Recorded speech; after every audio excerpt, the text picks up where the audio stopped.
Hello everyone. इस video में हम लोग एलएस ऑफ ओवरी देखेंगे। एलएस बोले तो लॉन्गिट्यूडनल सेक्शन ऑफ ओवरी। अब ध्यान से समझिएगा, ओवरी ये जो बनी है इस समय, ये जो ओवरी है ये एलमंड शेप होती है, बादाम के आकार की। ठीक है, एलमंड शेप ये ओवरी है। ये फीमेल का प्राइमरी सेक्स ऑर्गन होता है। इसका ये छोटा सा स्टॉक है जिससे ये यूट्रस से जुड़ा होगा। इस स्टॉक का नाम होता है मीजोवेरियम। क्या नाम होता है? मीजोवेरियम। ऐसे ही एक नाम सुना होगा आपने, मिजोरकियम। ठीक है, मिजोरकियम मेल के टेस्टिस को स्क्रोटम से जोड़ता है। मीजोवेरियम ओवरी को फीमेल के यूट्रस से जोड़ती है। पहली लेयर ओवरी में, ये जो पहली लेयर दिख रही है आउटर लेयर, इसका नाम होता है जर्माइनल एपिथीलियम। क्या नाम होता है? ये लिखा है जर्माइनल एपिथीलियम।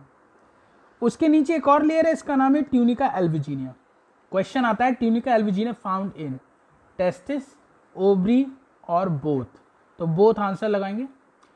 जर्माइनल एपिथीलियम से क्वेश्चन आता है, germinal epithelium cube like cell की बनी होती है, तो germinal epithelium is an example of cuboidal epithelium. क्या नाम बच्चों? Cuboidal epithelium. जर्माइनल एपिथीलियम बनी है जर्म सेल से। जर्म सेल को फीमेल में वो उगोनिया बोलते हैं। ये हमने आपको पिछले वीडियो में बताया था जब मैंने आपको ऊजेनेसिस पढ़ाई थी। तो जर्माइनल एपिथीलियम बनी जर्म सेल की, जिनको हम उगोनिया बोलते हैं। उगोनिया से बनेगा प्राइमरी oocyte। क्या बनेगा? Primary oocyte। प्राइमरी oocyte के चारों तरफ कुछ ग्रेन्युलोसा सेल इकट्ठी हो जाती हैं। देखिए ग्रेन्युलोसा सेल है, ये कलेक्ट हो जाती हैं इसके चारों तरफ।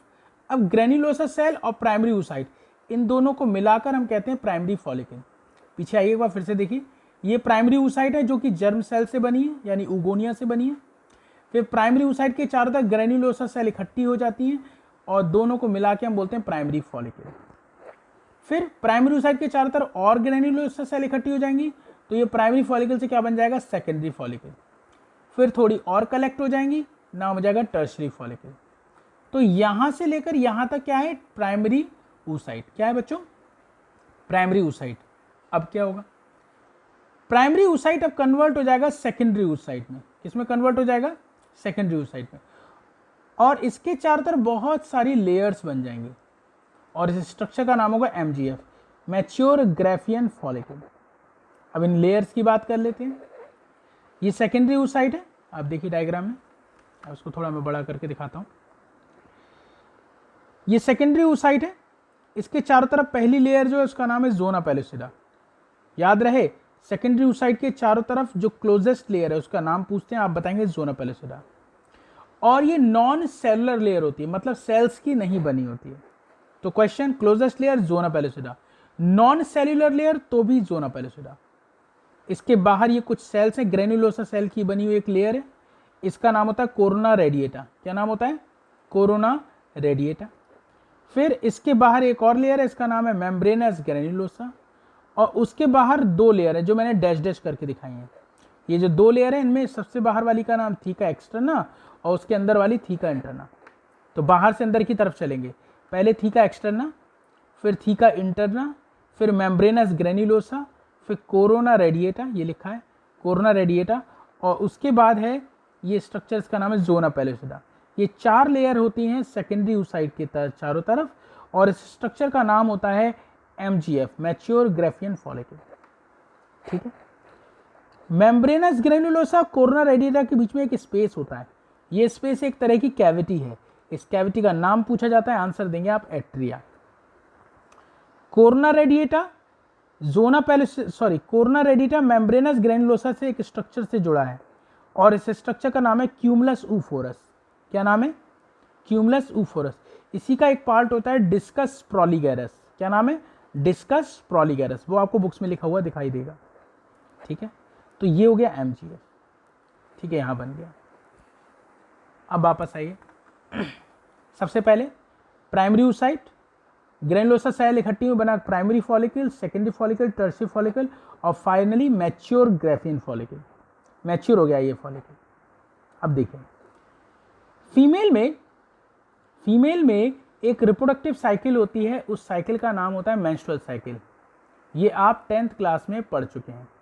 ये जो मेंस्ट्रुअल साइकिल है ये एक तरह की रिप्रोडक्टिव साइकिल है, मंथली साइकिल कहते हैं इसको। और ये टोटल 28 डेज की होती है। कितने डेज की? 28 डेज की। ठीक है, यहाँ तक बात समझ आ गई। मेंस्ट्रुअल साइकिल फीमेल में होती है, रिप्रोडक्टिव साइकिल है 28 डेज की होती है। अब 28 डेज में से हमें क्या क्या समझना है? 6th डे से लेकर 13th डे,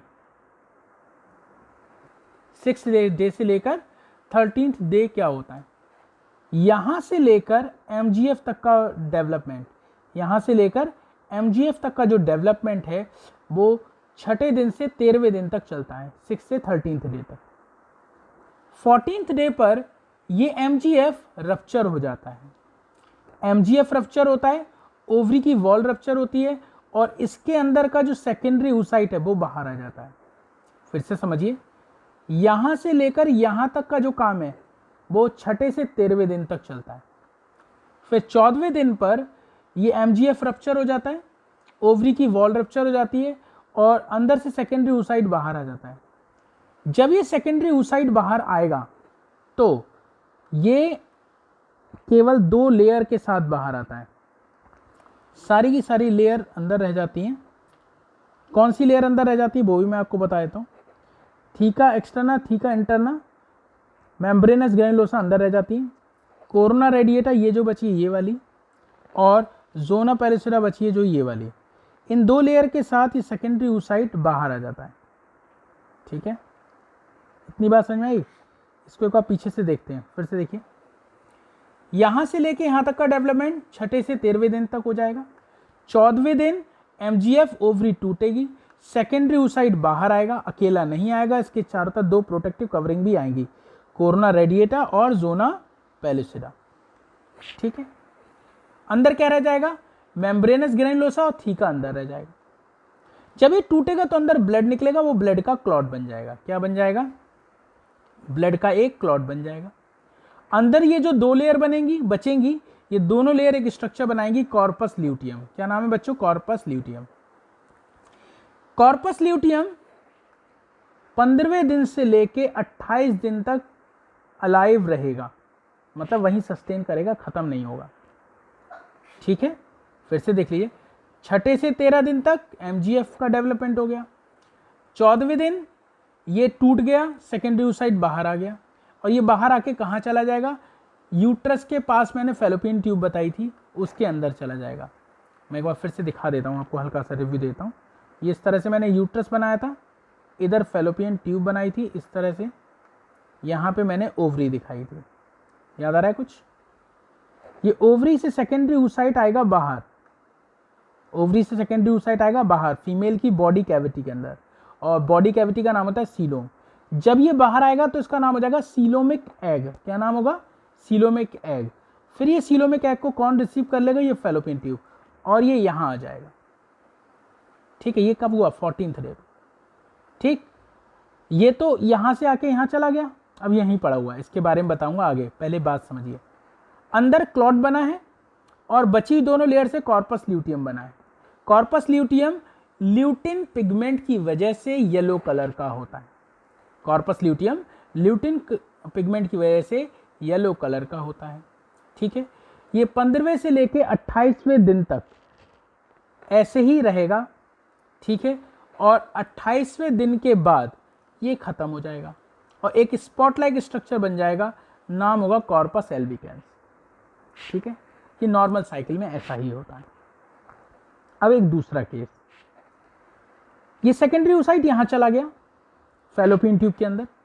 ठीक है, ड्यूरिंग सेक्सुअल इंटरकोर्स, सेक्स के दौरान स्पर्म इस फेलोपियन ट्यूब से होते हुए सेकेंडरी oocyte के पास आएंगे, सेकेंडरी oocyte को पेनिट्रेट करेंगे। जैसे इसको ये पेनिट्रेट करेंगे, ये बदल जाएगा ओवम में। किसे बदल जाएगा? ओवम में। ओवम स्पर्म से फ्यूज कर जाएगा और दोनों के फ्यूजन से बनेगा जाइगोट। क्या बन जाएगा बच्चों? जाइगोट।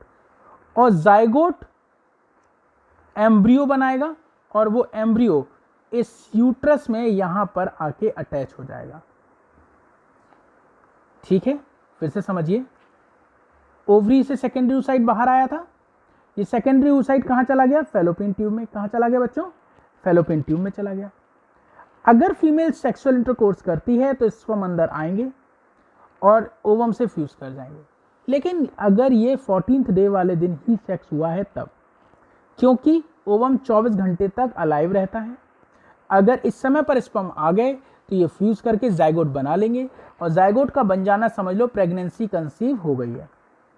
ठीक है, प्रेगनेंसी कंसीव हो गई है मतलब ये इसके साथ जुड़ गया, जाइगोट बन गया, प्रेगनेंसी हो गई, और ये जाइगोट एम्ब्रियो बना के यूट्रस में यहाँ पे आके जुड़ जाएगा। यूट्रस में एम्ब्रियो का जुड़ना इम्प्लांटेशन होता है। ये बात समझ में आ गई? आगे देखिए, अगर प्रेगनेंसी कंसीव हो जाती है तो ये कॉर्पस ल्यूटियम 9 मंथ तक बना रहेगा जब तक बेबी की बर्थ ना हो जाए। और अगर सेक्सुअल इंटरकोर्स नहीं हुआ, स्पर्म अंदर नहीं आया, सेकेंडरी oocyte को पेनिट्रेट नहीं करेगा, तो ये सेकेंडरी oocyte बेकार हो जाएगा, प्रेगनेंसी कंसीव नहीं होगी। उस केस में ये 15 से लेकर 28 दिन तक सही रहेगा, और 28 दिन के एंड पर ये कॉर्पस एल्विकेंस में खत्म हो जाएगा और प्रोसेस दोबारा से शुरू हो जाएगी यहाँ से वाली। ठीक है, उसके अलावा ये जो कॉर्पस ल्यूटियम आपको दिख रहा है, इस कॉर्पस ल्यूटियम की एक खास बात है, ये टेम्पररी एंडोक्राइन ग्लैंड है। क्या है? टेम्पररी एंडोक्राइन ग्लैंड है। ये estrogen hormone, progesterone hormone, relaxin hormone, कौन कौन से? एस्ट्रोजन,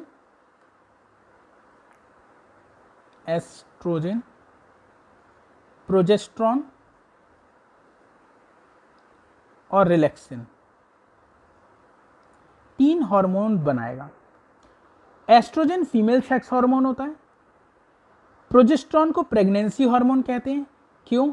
क्योंकि ये एंडोमेट्रियम को टूटने से बचाता है प्रेगनेंसी के टाइम पर। प्रेगनेंसी के टाइम पर एंडोमेट्रियम को टूटने से बचाएगा, मतलब प्रेगनेंसी को मेंटेन रखेगा, इसलिए बोलेंगे प्रोजेस्टेरोन प्रेगनेंसी हार्मोन है। क्वेश्चन आता है प्रेगनेंसी हार्मोन कौन है और क्यों है, तो आप बताओगे प्रोजेस्टेरोन प्रेगनेंसी हार्मोन है और ये एंडोमेट्रियम को प्रेगनेंसी के दौरान टूटने से बचाता है। रिलैक्सिन चाइल्ड बर्थ में पेल्विक गर्डल, आपको 11th में पढ़ाई थी, pelvic girdle hip bone, pelvic girdle को रिलैक्स करेगा जिससे चाइल्ड बर्थ आसानी से हो जाए। यहाँ तक बात आपको समझ में आ गई होगी। अब एक चीज़ और समझ लीजिए, ये जो आपको दिख रहा है अंदर एक कनेक्टिव टिश्यू भरा है, उसका नाम होता है स्ट्रोमा।